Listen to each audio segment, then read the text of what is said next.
Class 11 chapter है 7.7 chapter exercise 7.7। देखिए आज के टॉपिक में हम पढ़ेंगे कॉम्बिनेशन। अब तक हमने प्रीवियस एक्सरसाइज में जो पढ़ा था वो परमुटेशन पढ़ा था, अभी हम कॉम्बिनेशन पढ़ेंगे। तो कॉम्बिनेशन का मीनिंग क्या होता है? देखिए मान लीजिए आपके पास 4 डिफरेंट थिंग्स हैं A B C D। यदि आप taken R 2 at a time, there are 4 different things. There are 4 different things. There are 4 different things, यहाँ पे आप देख सकते हैं। And out of 4 things, out of यहाँ पे 4 things है, A B C D माना हुआ है। Out of 4 different things, we have to taken 2 at a time, 2 at a time। तो उनका जो चयन होगा, यदि हम इन दोनों में से, इन 4 थिंग्स में से यदि हम दो के ग्रुप बनाएं, combination is also a group. Combination एक सिलेक्शन होता है, ग्रुप होता है। परमुटेशंस मीनिंग अरेंजमेंट होती है, लेकिन कॉम्बिनेशन मीन्स ग्रुप में बनाएंगे। तो सबसे पहले हम लेंगे ए बी, एक ग्रुप होगा। नेक्स्ट ग्रुप होगा ए बी, नेक्स्ट होगा ए सी, नेक्स्ट होगा ए डी, नेक्स्ट होगा बी सी, नेक्स्ट होगा बी डी और फिर उसके बाद होगा सी। तो यदि हम इन 4 थिंग्स में से यदि हम 2 को एक साथ टेकन करके ग्रुप बनाते हैं, वो ग्रुप होंगे 1 2 3 4 5 6। तो देवली इसको हम लिख सकते हैं 4c2, और 4c2 का मीनिंग होता है 4 का फैक्टोरियल अपॉन 2 का फैक्टोरियल इंटू 2 का फैक्टोरियल।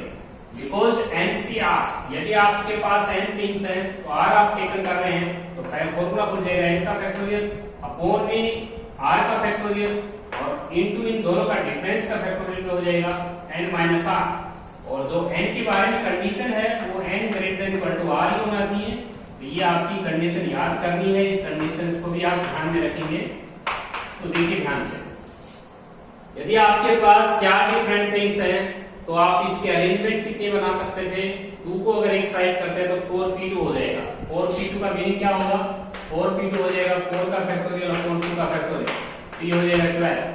अब परमुटेशन और कॉम्बिनेशन में अंतर क्या होता है? परमुटेशन से अगर हम इन दो की अरेंजमेंट करते तो इनके रिवर्स भी आ जाते, शामिल हो जाते।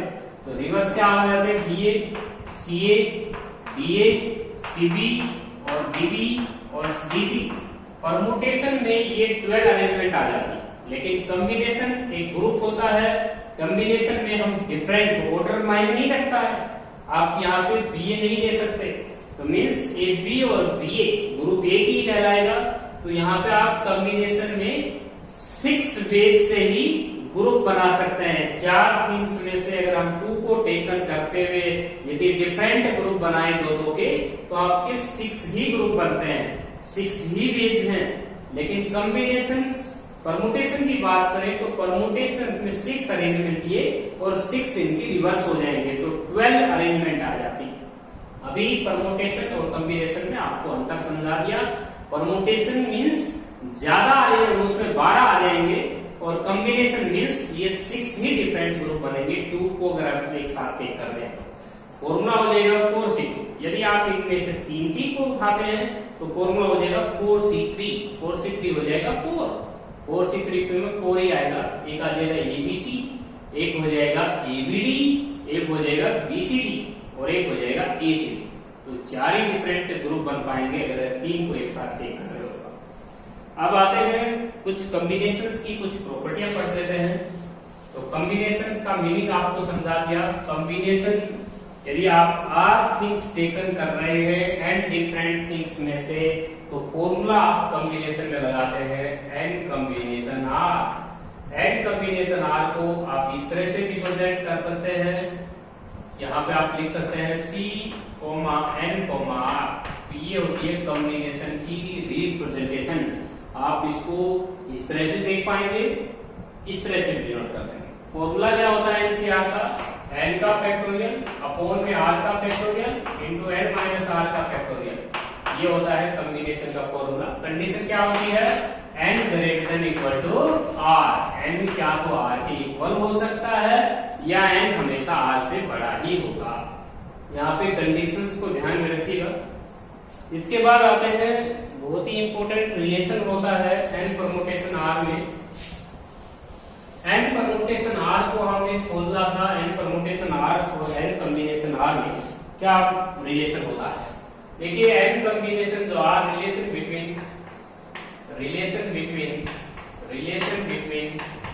permutation and combination।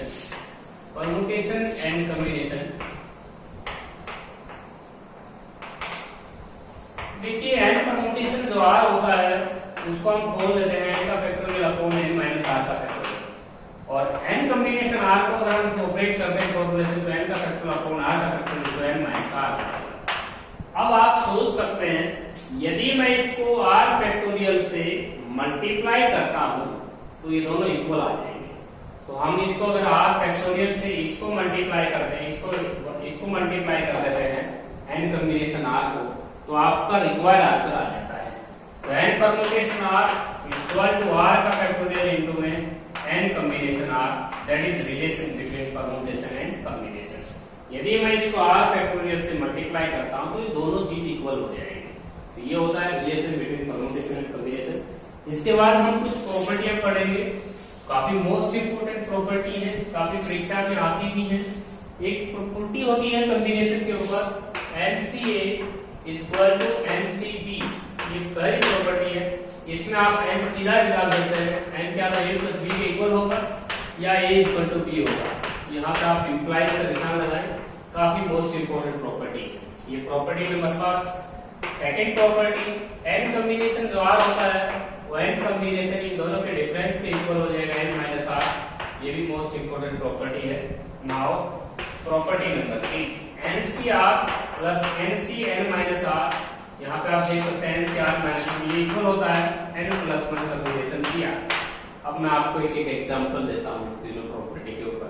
तो परीक्षा में क्या आता है, जैसे एक क्वेश्चन आप लेते हैं पहली प्रॉपर्टी के ऊपर NC10 और NC12, मैं आपसे पूछ लूं कि n की वैल्यू क्या है तो आपको बोलना है 10 प्लस 12 22, तो आप a प्लस b कर देंगे तो n की वैल्यू होगी 22। दूसरी प्रॉपर्टी, यदि मैं कहता हूं 10 कॉम्बिनेशन 2 किसके इक्वल होगा, तो आपको बोलना है कि 10 कॉम्बिनेशन 8 के इक्वल होगा, 10 कॉम्बिनेशन 8, क्योंकि इन दोनों का डिफरेंस क्या है 8, तो आप यहाँ 8 बोल सकते हैं। इसी प्रकार थर्ड प्रॉपर्टी का एग्जांपल देखिए, ये आपका एग्जांपल दे रहा हूं। एग्जांपल है आपके पास 9 कॉम्बिनेशन 7 और फिर 9 कॉम्बिनेशन 6, ये किसके इक्वल होगा। यदि हम इन दोनों का टोटल करें तो हमारे पास रिक्वायर्ड आंसर कहता है n प्लस 1, तो आपका आंसर होगा 10C7, that is our required answer. 9C7 plus 9C6 को ऐड करते हैं तो आंसर होगा 10C7। तो मैंने एक एग्जांपल दिए हैं, काफी मोस्ट इंपोर्टेंट प्रॉपर्टी है तीनों। एक्सरसाइज 7.7 स्टार्ट करते हैं क्योंकि कॉम्बिनेशंस की एक्सरसाइज है, इजी एक्सरसाइज है। देखिए मैंने आपको कॉम्बिनेशंस में और परमुटेशन में आपको डिफरेंस बताया है। कॉम्बिनेशन क्या होता है, कॉम्बिनेशन एक सिलेक्शन होता है जिसमें आप ग्रुप बनाते हैं, लेकिन परमुटेशन एक अरेंजमेंट होती है। परमुटेशन में अरेंजमेंट हमने की थी, उसमें यदि हम 4 थिंग्स में से 2 को एक साथ अगर टेक करके अरेंजमेंट दिखाएं तो 12 हो जाएंगी, और जबकि कॉम्बिनेशन में ओनली 6 ही आई थी। तो अब आते हैं एक्सरसाइज 7.7, बहुत ही इजी एक्सरसाइज है। फर्स्ट क्वेश्चन है, अभी मैंने आपको फॉर्मूला बताया था कॉम्बिनेशन का, तो फर्स्ट क्वेश्चन है 9 कॉम्बिनेशन 3, बहुत ही इजी क्वेश्चन है 9 कॉम्बिनेशन 3। अब आपको फर्स्ट पार्ट सोल्व करना है, तो 9C3 को हम कैसे सोल्व करेंगे, 9 का फैक्टोरियल हम ऊपर डालेंगे, नीचे हम 3 का फैक्टोरियल भी डालेंगे और डिफरेंस का फैक्टोरियल भी डालेंगे। तो इसको सोल्व कर लीजिएगा, डू योरसेल्फ, ये तो बहुत ही इजी क्वेश्चन है। 9 का फैक्टोरियल हम खोलेंगे, 9 मल्टीप्लाई 8 मल्टीप्लाई 7 into 6 पे स्टॉप कर देंगे, और 3 के फैक्टोरियल को हम चला देंगे 3 2 1 और 6 पे स्टॉप, 6 से 6 कैंसिल। अब यहाँ पे कैंसिल कर सकते हैं, 2 4 जा 3 3 जा 3 आ जाएगा आपके पास 84, that is our required answer. इसके बाद आते हैं 20C18, क्वेश्चन नंबर 2 है 20C18 को सोल्व करना चाहते हैं। ये भी बिल्कुल इजी है, 20 का फैक्टोरियल अपॉन 80 का फैक्टोरियल इंटू 2 का फैक्टोरियल। 20 को चलाइए आप, 20 मल्टीप्लाई 19 मल्टीप्लाई 18 पे स्टॉप कर दें, फैक्टोरियल रुक जाएगा, और 2 into 1 18 से 18 कैंसिल हो जाएगा, 2 10 क्या हो जाएगा, आंसर हो जाएगा 190। That is our required answer. Next question है 100C 97। 100C 97 को सोल्व करते जाइए। ये आ जाएगा 100 का फैक्टोरियल अपॉन में 97 का फैक्टोरियल इनटू 3 का फैक्टोरियल। 100 के फैक्टर को चलाएंगे, 100 मल्टीप्लाई 9 मल्टीप्लाई 98 मल्टीप्लाई 97 पे स्टॉप, और 97 आपको कैंसिल हो जाएगा। 3 के फैक्टर को हम बढ़ा सकते हैं, 97 से 97 कैंसिल। यदि हम 3 से डिवाइड करते हैं तो 3 3 जा 2 से कैंसिल करें तो 949 हो जाएगा। यहाँ पे हम 100 की मल्टीप्लाई करके और 49 के साथ मल्टीप्लाई कर देंगे, रिक्वायर्ड आंसर आएगा 161700। That is your required answer. Next जो क्वेश्चन है आपका वो है आपके पास फोर्थ पार्ट। फर्स्ट क्वेश्चन का फोर्थ पार्ट देखिए, फर्स्ट क्वेश्चन का फोर्थ, फिफ्थ और सिक्स तीनों पार्ट देखिए। फोर्थ पार्ट है, उसके बाद फिफ्थ पार्ट, उसके बाद सिक्स पार्ट। देखिए फर्स्ट क्वेश्चन का जो फोर्थ पार्ट है वो बहुत ही इजी क्वेश्चन है। 13C6 और 13C5। मैंने अभी अभी प्रॉपर्टी बताई थी आपको कि बच्चों ये प्रॉपर्टी क्या होती है, NCR और प्लस NCR माइनस 1 बराबर होती है N प्लस 1CR। ये आपको एक प्रॉपर्टी याद कर लेनी है, तो इसका सोल्यूशन सीधा हो जाएगा 14 से 6, 14 कॉम्बिनेशन 6 आंसर आप छोड़ सकते हैं इसका। इसको सोल्व करना चाहे तो 14 का फैक्टोरियल अपॉन 6 का फैक्टोरियल तो डिफरेंस का फैक्टोरियल, आगे आप इसको डू योरसेल्फ कर सकते हैं। नेक्स्ट क्वेश्चन है आपका 18C14 माइनस, उसके बाद है 17C30। तो ये क्वेश्चन है आपका। देखिए इस क्वेश्चन को हम कैसे सोल्व करेंगे, तो इसके लिए आपको अपने दिमाग में एक आइडेंटिटी लिखनी होगी। उस आइडेंटिटी से आप इस क्वेश्चन को कैसे करेंगे, 17C14, उसके बाद 17C13, इसको आप लिख पाएंगे 18C14। ये बिल्कुल इजी क्वेश्चन है। देखिए आपने एक आइडेंटिटी बनाई अपनी मर्जी से, 17C14 प्लस 17C13 इक्वल होता है 18C14 के। अब यहाँ पे इसको उधर ले जाइएगा तो 17C14 equal to 18 combination 14 minus 17 combination 13। इसी की वैल्यू वो पूछ रहा है, इसी की वैल्यू आपसे पूछ रहा है, तो आंसर सीधा लिखिएगा इसका 17C14। That is our required answer. तो ये हमने यही प्रॉपर्टी इस्तेमाल में यूज की है, लेकिन अपनी तरफ से आइडेंटिटी को याद किया है और उसी से मैंने इसकी वैल्यू को निकाला है। इसके बाद नेक्स्ट जो आइडेंटिटी है उसको भी ऐसे ही बनाया आप 6 पार्ट में। देखिए थोड़ा सा समझना है, बहुत ध्यान से समझना है। 6 पार्ट में 31 कॉम्बिनेशन 26 और उसके बाद लिखता है माइनस का 13C 26। इसको कैसे करना है अपनी तरफ से, वी नो दैट, हम एक आइडेंटिटी जानते हैं, वी नो दैट ये 6 पार्ट है फर्स्ट का।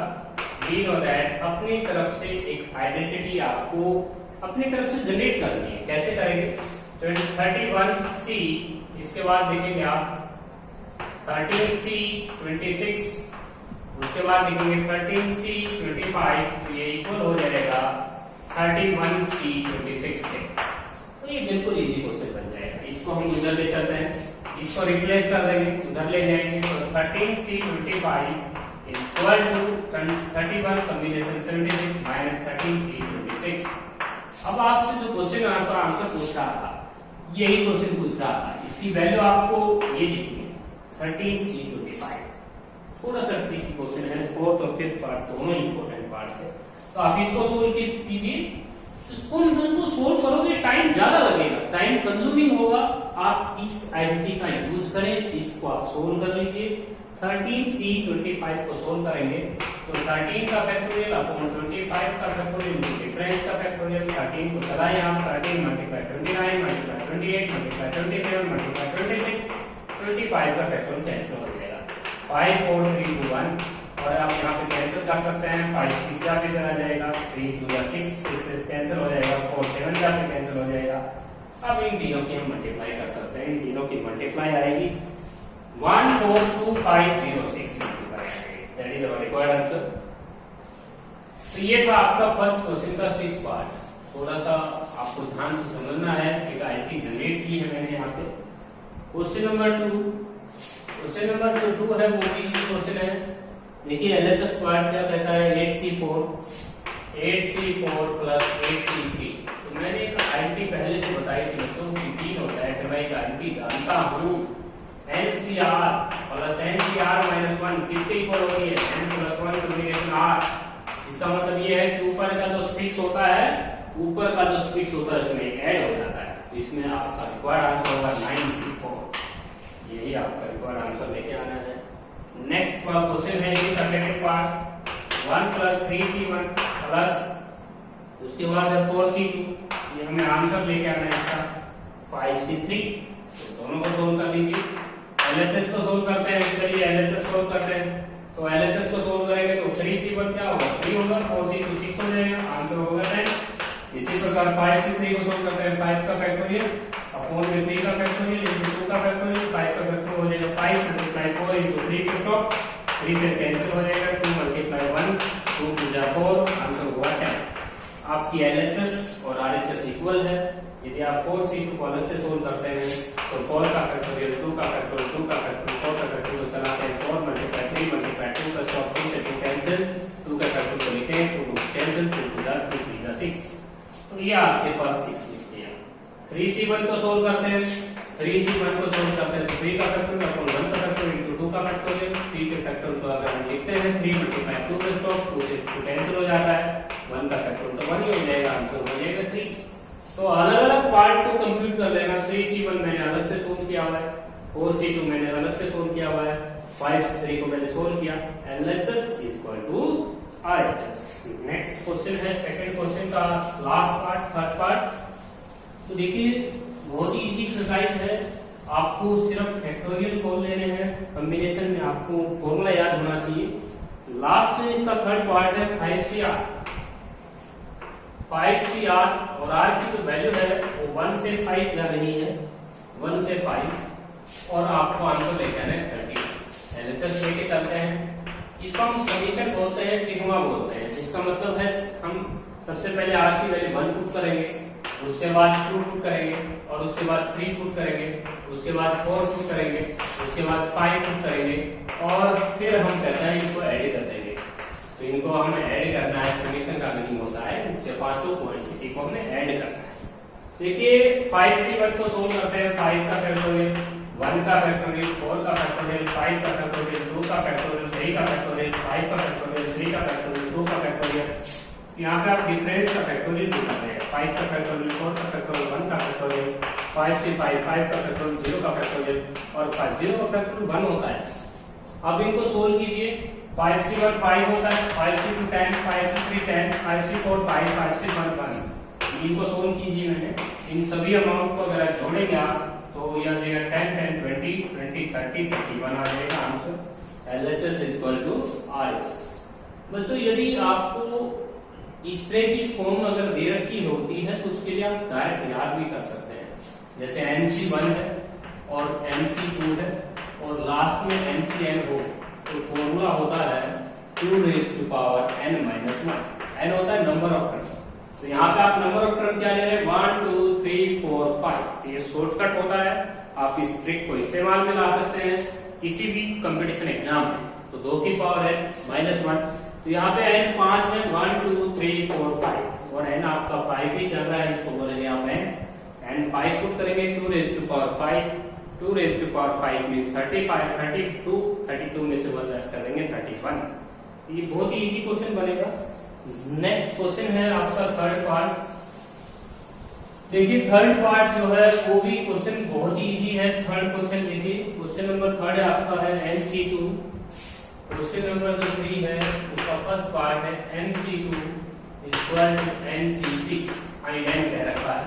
तो मैंने अभी अभी प्रॉपर्टी बताई थी आपको कि NCA और NC अगर B बराबर है तो क्या तो A इक्वल टू B कीजिए या आप कीजिए N equal to A plus B।